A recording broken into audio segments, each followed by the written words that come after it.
Hi friends, എല്ലാവർക്കും നമസ്കാരം. നമ്മുടെ പുതിയ വീഡിയോയിലേക്ക് എല്ലാവർക്കും സ്വാഗതം.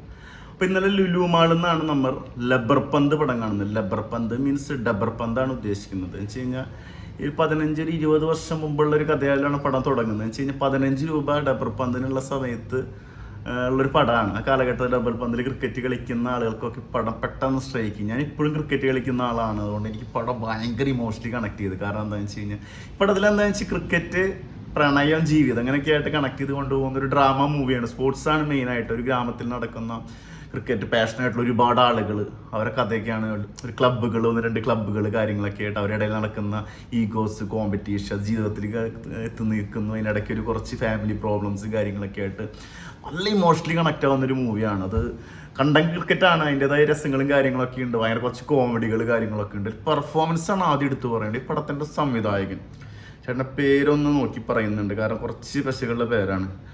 തമിഴ് രേശൻ പച്ചമുത്തു. എൻ്റെ ചേട്ടോ, നിങ്ങൾ പൊളി സാധനമാണ്. പടം ഒരു സ്പോർട്സ് ഡ്രാമയാണ് തമിഴിൽ ചെയ്തുള്ള.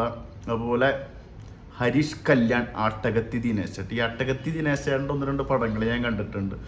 കിഡ് അഭിനയമാണ്. ആൾ ജീവിക്കുന്ന ഒരു പെർഫോമൻസാണ്. ഏത് പടത്തിൽ ചെയ്താലും ഗംഭീരമായിട്ട് ചെയ്തിട്ടുണ്ട്. ആള് ക്രിക്കറ്റ് കളി തുടങ്ങുന്നൊരു സമയമാണ് പടം കാണുന്നത്. ആള് വലിയ ആളായി, അത്യാവശ്യം ഏജായി. ആളെ മുകളിലെ ജോലിയും കാര്യങ്ങളൊക്കെ. ആ സമയത്ത് ഒരാൾ ആ നാട്ടിലെ മെയിൻ ക്രിക്കറ്റ് പ്ലെയറാണ്, മെയിൻ പെർഫോമർ. ഏത് ടൂർണമെൻറ്റിൽ പോയാലും അടിച്ച് തളർത്തി ആ രീതിയിൽ അടിച്ച് ഒളിച്ച് കളിക്കുന്ന ആട്ടം, ആ രീതിയിൽ ആടുന്ന ഒരു പ്ലെയറാണ്. അപ്പോൾ ആൾക്കൊരു കോമ്പറ്റേറ്റർ വരികയാണ്. അത് ലൈഫായിട്ട് കണക്ട് ചെയ്യുന്നതാണ് പടത്തിലെ മെയിൻ സാധനം. രസമായിട്ട് ചെയ്യുന്നുണ്ട്. പിന്നെ ഒരുപാട് ക്യാരക്ടേഴ്സ് ഈ പടത്തിൽ വന്നു പോകുന്നുണ്ട്. അത് അതിഗംഭീരമാണ്. ഒരാളെ പോലും പറയാനില്ല. ക്രിക്കറ്റ് കളിക്കുന്ന അപ്പുറത്ത് കമന്റ് അടിക്കുന്ന ആള് വരെ ഒരു സമയം. നമ്മളിപ്പോൾ നാട്ടിലെ ക്രിക്കറ്റ് കളിക്കുന്ന സമയത്ത് എതിർ ടീം അടിക്കുന്ന സമയത്തൊക്കെ കുറെ കമന്റ് ഇട്ടുള്ളൂ. പക്ഷേ നമുക്കത് കറക്റ്റ് ഫീൽ ആവും. ഇതില് പിന്നെ എടുത്തു പറയേണ്ടത് സഞ്ജന കൃഷ്ണമൂർത്തി, സാസിക. സഞ്ജന കൃഷ്ണമൂർത്തിയുടെ അമ്മയാണ് സാസികയുടെ ക്യാരക്ടർ. സാസികനെ എങ്ങനെ ഉപയോഗിക്കാന്ന് ഈ ഡയറക്ടർ തെളിയിച്ചു. ഇത്ര കഴിവുള്ള നടിയാണ് സാസിക എന്ന് പറയില്ല നമ്മൾ.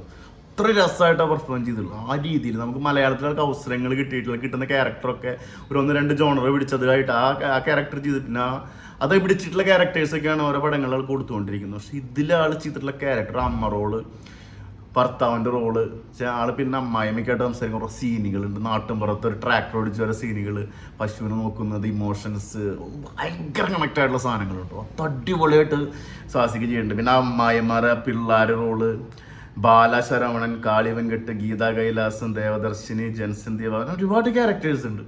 അത് അതിഗംഭീരമായിട്ട് അവരൊക്കെ പെർഫോം ചെയ്തിട്ടുള്ളത് ഒരു രക്ഷയില്ലാത്ത രീതിയിൽ. നമ്മളൊക്കെ പണ്ട് ക്രിക്കറ്റ് കളിക്കാൻ പോകണം. എൻ്റെയൊക്കെ ചെറുപ്പകാലം എനിക്ക് ഭയങ്കര കണക്ട് ആയ പടമാണ്. നമ്മൾ ഈ റബ്ബർ പന്തിലെ ക്രിക്കറ്റ് കളിക്കുന്ന സമയത്ത് നിന്ന് ചടിച്ചതിൽ പന്ത് കിട്ടാൻ പറക്കാൻ പോകണമെന്നൊക്കെ ബാക്കിയിട്ട് നമ്മുടെ മനസ്സിൽ ഓർമ്മ വരും. പിന്നെ വെച്ച് കഴിഞ്ഞാൽ ഞാൻ ഈ പടത്തിലുണ്ട്. അപ്പോൾ ഇവൻ ആദ്യത്തെ ബോൾ മുട്ടിയത് ടൂർണമെൻറ്റ് വരും. അത് നമ്മൾ ദൈവത്തിനുള്ളതെന്ന് കമൻ്റ് ഉണ്ട്. പിന്നെ ഫുൾ അടിയാണ്. അപ്പോൾ നമ്മൾ അങ്ങനെയൊക്കെ ചിന്തിക്കുന്നൊരു ആദ്യത്തെ ബോൾ നമ്മളതിനെ മുട്ടിയിട്ട് പിന്നെയൊക്കെ അടിക്കുക ആ കാലഘട്ടത്തിലൊക്കെ. അപ്പോൾ അതൊക്കെ നമുക്ക് ഭയങ്കര ഇമോഷണലി കണക്ട് ആയി. ഈ കളി പിന്നെ മാറി നമ്മൾ ഈ കാലഘട്ടത്തിലേക്ക് എത്തുന്ന സമയത്ത് റബ്ബർ പന്ത് കളി കാറി പിന്നെ അത് സ്റ്റിച്ച് ബോളിൽ കളി വരികയാണ്, കോർക്ക് ബോളിൽ. ഇപ്പോൾ ഒരു ടൂർണമെൻറ്റിൽ അറ്റംപ്റ്റ് ചെയ്യുന്ന രീതിയിൽ ഇവർക്ക് റബ്ബർ ബോളിൽ അടിച്ച് കളിച്ച ആൾക്ക് പെട്ടെന്ന് കാലം മാറി 20 വർഷം കഴിഞ്ഞിട്ട് ആൾ കളിക്കുകയാണ്. ആൾ പേട് കിട്ടി ഇറങ്ങിയാണ്. പക്ഷേ കുറച്ച് ഇമോഷണലി കുറേ കാര്യങ്ങളൊക്കെ വരുന്നുണ്ട്. ആളുടെ ലൈഫിൽ ഒരു വലിയൊരു ചലഞ്ച് വരുന്നുണ്ട്. ഇപ്പോൾ ഹരീഷ് കല്യാണമായിട്ടുള്ള കുറേ സീനുകളൊക്കെ ഉണ്ടായിട്ട് ബന്ധപ്പെട്ട് ഈഗോക്കിയ കാര്യങ്ങളൊക്കെ ആയിട്ട് ആ കളിക്കുന്ന സമയത്ത് ആൾക്ക് പറ്റാണ്ട് പിന്നെ ആളത് ക്ലൈമാക്സിലൊരു സീനുണ്ട്, കളിച്ചടിച്ച് ജയിക്കണം. പക്ഷേ ഇതിൽ ക്ലൈമാക്സിൽ നമുക്കറിയാം ഫൈനൽ ക്രിക്കറ്റ് കളി തന്നെ വരുന്നു. പക്ഷേ നമ്മൾ മറ്റുള്ള കളികളെ പോലെ സംഭവമല്ല, ഒരു നല്ലൊരു ട്വിസ്റ്റും കാര്യങ്ങളൊക്കെ ഉണ്ട്. അതൊക്കെ വെറൈറ്റി ആയിട്ട് ചെയ്തിട്ടുണ്ട്. ഭയങ്കര ഇമോഷണലി കണക്ട് ആവുന്ന പടം. അപ്പോൾ നമ്മുടെ നാട്ടിൻപുറത്ത് കുറേ ക്ലബ്ബുകളൊക്കെ നമുക്ക് ഓർമ്മ വരും. അവർ ക്രിക്കറ്റ് കളിച്ചിരുന്ന് നമ്മുടെ നാട്ടിൽ നമ്മുടെ ക്ലബ്ബ് ക്രിക്കറ്റ് കളിച്ചിരുന്ന് ഒരു ടീമിന് വേണ്ടി കളിക്കാൻ വിളിക്കുന്നത്, ഒരു ടൂർണമെൻറ്റ് പോകുന്ന സമയത്ത് അയാളുണ്ടോ നോക്കൂ, അല്ലെങ്കിൽ നമുക്ക് സന്തോഷമാണ് അപ്പോഴത്തെ ബോളറാവെന്നൊക്കെ പറഞ്ഞ് നമ്മൾ ഭയങ്കര പ്ലാനിങ് ഒക്കെ ആയിരിക്കും.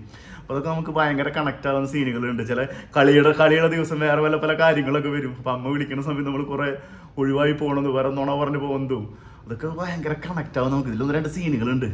അതുപോലെ പണ്ട് പശുവൊക്കെയുള്ള നമ്മൾ പാടത്ത് ക്രിക്കറ്റ് കളിക്കാൻ പോയി. പശുവിനെ കൊണ്ടുപോയിട്ട് അവിടെ കെട്ടിയിട്ടൊക്കെയാണ് നമ്മൾ ക്രിക്കറ്റ് കളിക്കാൻ പോയി. വാഴ എന്നൊരു മൂവിയിൽ അങ്ങനെ സീൻ നമുക്ക് ഭയങ്കര കണക്ട് ആയി തോന്നി. അതുപോലെ തന്നെ ഈ പടത്തിൽ 1-2 സീനുകളൊക്കെ ഉണ്ട്. ക്രിക്കറ്റ് കളിക്കാൻ പോകുന്ന ഓരോ കാരണങ്ങൾ, പണിക്ക് പോകുന്ന പറഞ്ഞിട്ട് നമ്മൾ ക്രിക്കറ്റ് അത്രയും പാഷനായിട്ടുള്ളൊരു ഗ്രാമത്തിലെ ഓരോ ആളുകൾ ഭയങ്കര കണക്ട് ആവുന്ന മൂവിയാണ്. സ്പോർട്സ് പ്രേമിയാണ് നിങ്ങൾ, അതിപ്പോൾ ഏത് സ്പോർട്സ് ആയാലും ക്രിക്കറ്റ് എന്ന് വെച്ചാൽ നമുക്ക് ഭയങ്കരമായിട്ട് ഇമോഷണലി കണക്ട് ആകും. കാരണം നമ്മളെല്ലാം ഇപ്പോഴും ഒരു അവസരം കിട്ടി കളിക്കുന്നതാണ്. ഫുൾ ടൈം വെയിലത്തും പോയി കളിക്കുന്ന ആൾക്കാരാണ്. ഞാൻ പറഞ്ഞില്ല ഈ പടമൊക്കെ നമുക്ക് കണക്ട്. കാരണം 15 വർഷം 20 വർഷം നമ്മൾ ഈ റബ്ബർ ബോൾ ക്രിക്കറ്റ് കളിച്ചിട്ടുണ്ട്. ഒരു ബാറ്റ് വാങ്ങിക്കാൻ വേണ്ടി പോയിട്ട് അന്നൊക്കെ വേറെ എഫേർട്ട് ഇട്ടിട്ടുണ്ട്. ഇപ്പം ഇന്നെന്ന് വെച്ചാൽ ബാറ്റും ബോളൊക്കെ ഒരു നമ്മൾ കളിക്കുന്ന കാലം മാറി. ഇപ്പം നമ്മൾ രാത്രി കളിച്ചോടെ അന്ന് പണ്ട് ഗ്രൗണ്ടിൽ മാത്രമേ കളിക്കാൻ പറ്റില്ല. ഇപ്പം നമുക്ക് വേറെ ഓപ്ഷൻ ഉണ്ട്, ഒരുപാട് ഓപ്ഷൻസ് ഉണ്ട് കളിക്കാൻ വേണ്ടി. രാത്രി കളിക്കാൻ പറ്റും, അപ്പോൾ ഫ്ലഡ് ഉണ്ട്, അങ്ങനെ ഒരുപാട് ഓപ്ഷൻസ് ഒക്കെ ഉണ്ട്. അപ്പോൾ അതൊക്കെ നമുക്ക് ഭയങ്കര ഇമോഷണലി കണക്റ്റ് ആവും. ക്രിക്കറ്റ് എന്ന് വെച്ചാൽ ഭയങ്കര ആവേശമായി കൊണ്ട് ഗ്രാമത്തിലെ കഥയാണ്. അത് ലൈഫ്, സ്പോർട്സ്, പ്രണയമൊക്കെ ആയിട്ട് കണക്റ്റ് ആയിട്ടുള്ള പാട്ടുകൾ, ഇമോഷൻസ്, പിന്നെ അവിടുത്തെ അഭിനയം, ഓരോ ക്യാരക്ടേഴ്സിൻ്റെ പെർഫോമൻസുകൾ, അതൊക്കെ നമുക്ക് ഭയങ്കര റിയലിസ്റ്റിക് ആയിട്ട് തോന്നും. ആ ഇമോഷൻസൊക്കെ നമ്മുടെ ഉള്ളിൽ, നമ്മുടെ ഇടയിൽ നടക്കുന്ന ഒരു പ്രശ്നമൊക്കെ ആയിട്ട് തോന്നും. അതിഗംഭീരമായിട്ടുള്ളൊരു പന്താണ്, മസ്റ്റ് വാച്ച് ഇൻ തിയേറ്റർ. പക്ഷേ തിയേറ്റർ വളരെ കുറവാണ്. ഞാൻ കുറേ നാളെ കാണാൻ വിചാരിച്ചിട്ട് ഇന്നലെയാണ് കാണാൻ പറ്റിയത്. ലുലുവിൽ 7:30 ഷോ ഉണ്ട്, പിന്നെ തൃശ്ശൂർ നോട്ട്സിലാണ്ട് ഷോ ഉണ്ടെന്ന് തോന്നുന്നു. പിന്നെ പല സ്ഥലങ്ങളിൽ ഷോസ് ഇപ്പോൾ എണ്ണം കൂടി തുടങ്ങിയിട്ടുണ്ട്. പിന്നെ ഇപ്പം ഇന്നും നാളെയൊക്കെയായിട്ട് പടങ്ങളുടെ എണ്ണം കൂടുന്നതുകൊണ്ട് അറിയില്ല. ഒന്നും ആലോചിക്കേണ്ട, അത് നിങ്ങൾ തിയേറ്ററിൽ കണ്ട എക്സ്പീരിയൻസ് ചെയ്യേണ്ട അതിഗംഭീര സാധനമാണ്. എല്ലാവരും നന്നായി പെർഫോം ചെയ്തിട്ടുണ്ട്. സ്വാസികയുടെ കരിയറിലെ അടുത്തൊരു സ്റ്റെപ്പിലേക്ക് മൂവ് ചെയ്യാൻ പറ്റിയ ക്യാരക്ടറും കിട്ടിയിട്ടുണ്ട്.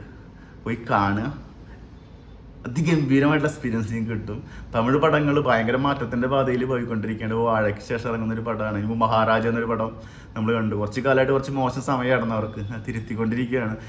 മോശം സമയമല്ല, അതിമോശം സമയമായിരുന്നു. പക്ഷേ ഇപ്പോൾ 2-3 പടങ്ങളെ തിരിച്ചു പിടിച്ചുകൊണ്ടിരിക്കുകയാണ്. ചിലപ്പോൾ ഒരു പടം നിങ്ങൾ മലയാളികൾക്ക് ചിലപ്പോൾ ഈ പടങ്ങൾ ഉൾക്കൊള്ളാൻ ബുദ്ധിമുട്ടാണ്. പക്ഷേ ഇമോഷണലി കണക്റ്റ് ആവുന്ന, ക്രിക്കറ്റ് കളിക്കുന്ന സ്പോർട്സ്മാൻ സ്പിരിറ്റുള്ള ആളുകൾക്ക് ഭയങ്കര കണക്റ്റ് ആവും. തിയേറ്ററിൽ എണ്ണം കൂടുന്നു വിചാരിക്കുന്നു. എന്തായാലും നിങ്ങൾ കണ്ട് നിങ്ങളുടെ എക്സ്പീരിയൻസ് ഷെയർ ചെയ്യുക. വീഡിയോ ഇഷ്ടപ്പെട്ട എല്ലാവരും ലൈക്ക്, ഷെയർ, സബ്. അടുത്തൊരു വീഡിയോ ആയിട്ട് വീണ്ടും വരാം.